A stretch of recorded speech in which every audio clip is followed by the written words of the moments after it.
Nggak ada negara yang korupsi gila-gilaan bisa kaya. Tidak ada. Korupsi menuju negara hancur.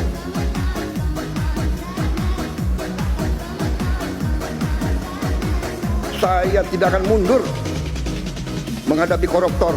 Saya tidak akan mundur menghadapi koruptor.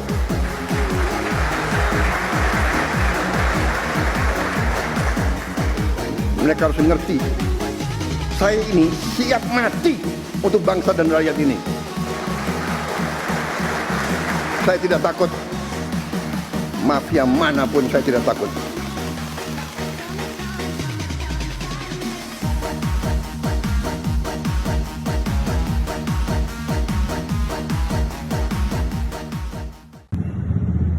Assalamualaikum warahmatullahi wabarakatuh.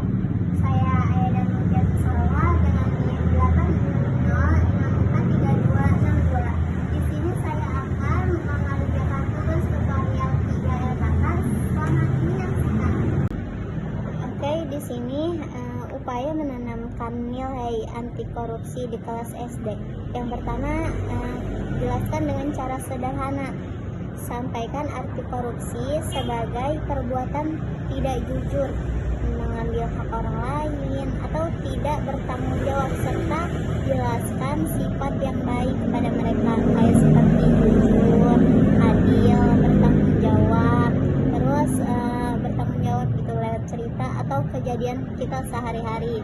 Nah, yang kedua itu berikan contoh nyatanya.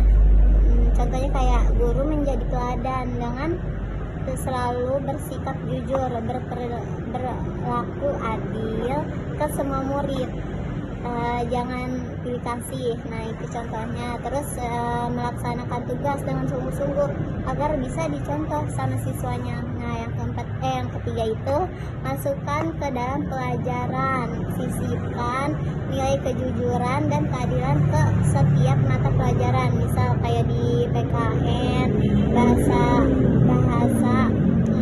bahas aturan dan hak kewajiban. Nah, di bahasa Indonesia juga bisa lewat cerita yang berperan baik, serta di pelajaran lain ajarkan ketelitian dan tidak curang. Nah, terus ada yang keempat itu kegiatan yang menarik, gunakan cerita teladan kayak misalkan main peran atau kerja kelompok agar siswa mengerti, merasakan dan mempraktikkan perilaku yang benar. Nah, yang kelima itu buat aturan bersama. Nah, susun kesepakatan kelas yang jelas, misalnya mengambil barang orang lain, terus tidak menyontek saat ujian, atau enggak pas kita lagi ngerjain soal-soal yang ada di LKS gitu. Dan terus kita harus jujur.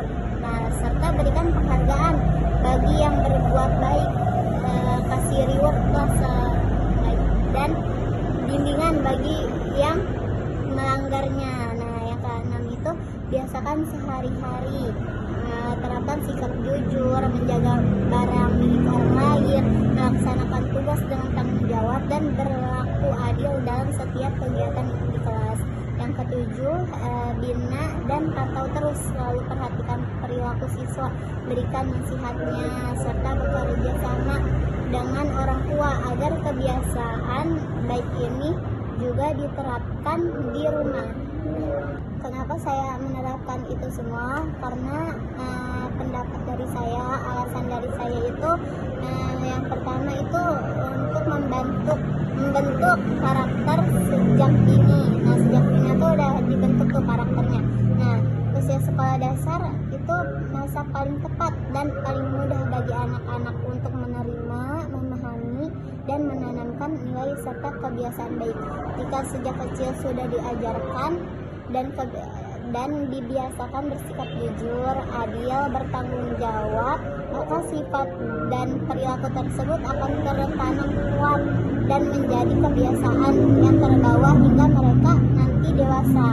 Nah, hal ini jauh lebih mudah dilakukan dibandingkan mengubah sifat dan perilaku yang sudah terbentuk saat mereka sudah besar. Nah, yang kedua itu memberikan pemahaman yang benar. Saat ini berita tentang korupsi itu mudah sekali ditemukan di mana-mana. Terus anak-anak pasti akan mendengar tuh, akan melihat juga hal tersebut. Dapat penjelasan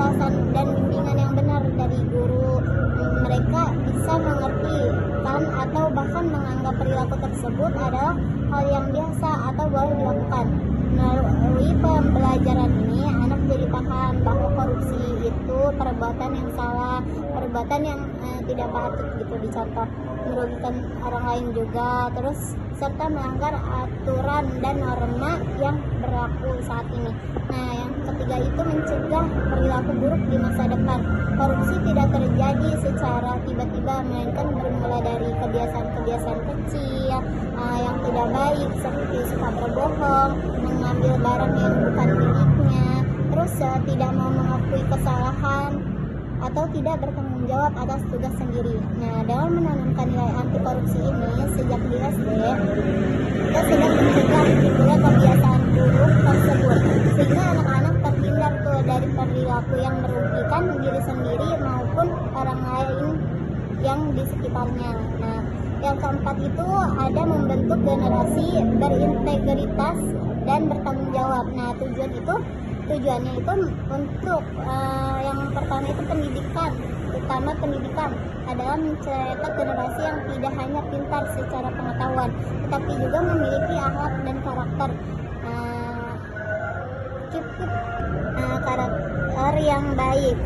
Terus anak yang memiliki nilai anti korupsi akan tumbuh menjadi orang yang jujur, dapat dipercaya, memegang teguh kebenaran, terus selalu berbuat adil dan mampu menjaga kepentingan bersama di atas kepentingan pribadinya. Nah, inilah yang dibutuhkan untuk membangun bangsa dan negara yang baik dan maju. Nah, yang kelima itu ada melengkapi peran pendidikan di rumah.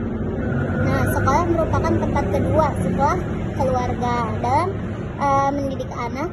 Ketika nilai-nilai ini diajarkan dan diterapkan secara konsisten di sekolah, hal ini akan memperkuat dan menyatukan pendidikan yang sudah diberikan oleh orang tua di rumah dengan adanya kesamaan dan keseleraan aturan serta pembinaan antara sekolah dan rumah. Anak akan lebih yakin dan mantap dalam memegang nilai-nilai kebaikan tersebut. Nah, yang terakhir ini ada menjaga ketertiban, keharmonisan di dalam kelas maupun lingkungan sekolah. Jika semua siswa memegang teguh nilai anti korupsi, maka akan tercipta tuh suasana yang jujur, aman, tertib, terus damai. Tidak akan ada yang merasa dirugikan.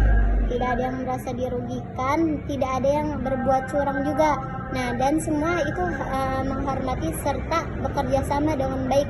Hal ini akan membuat kegiatan belajar mengajar menjadi lebih nyaman dan berjalan dengan lancar.